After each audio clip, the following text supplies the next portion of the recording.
Hi friends, welcome to అనగనగా కథలు. ఈరోజు చెప్పే కథను చూడండి. నచ్చితే లైక్ చేయండి, షేర్ చేయండి, కామెంట్ చేయండి. సబ్స్క్రైబ్ చేసుకోకపోతే ప్లీజ్ సబ్స్క్రైబ్ చేయండి.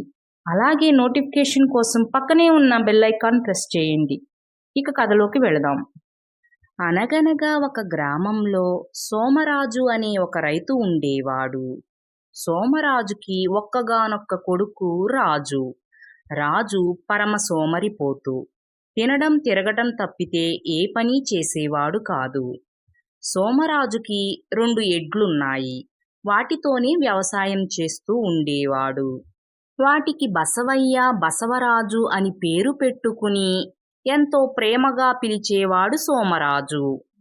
ఒకరోజు పొలం నుంచి ఇంటికి వచ్చి మేత మేస్తూ ఉన్న బసవయ్యని, బసవరాజుని అప్పుడే ఇంటికి వచ్చిన రాజు వాటిని చూసి వాటి వద్దకు వెళ్ళి, మిమ్మల్ని చూస్తుంటే ఎంత జాలేస్తుందో.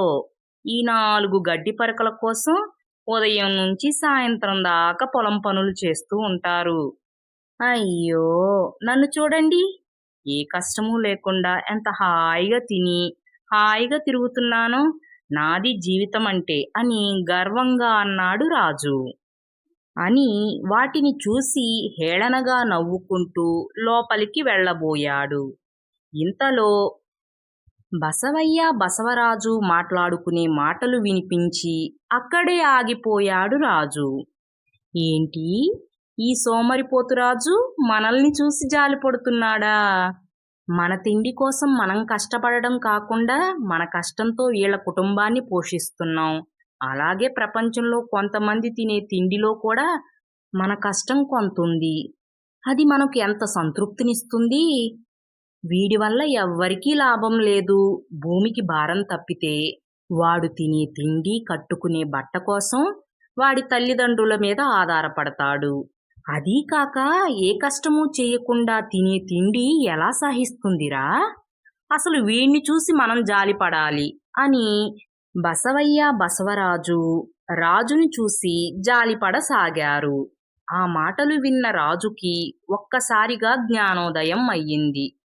ఛీ, నిజమే, నేను బ్రతికే బ్రతుకు కూడా ఒక బ్రతికేనా? నా వల్ల ఏ ఒక్కరికీ ఉపయోగం లేదు.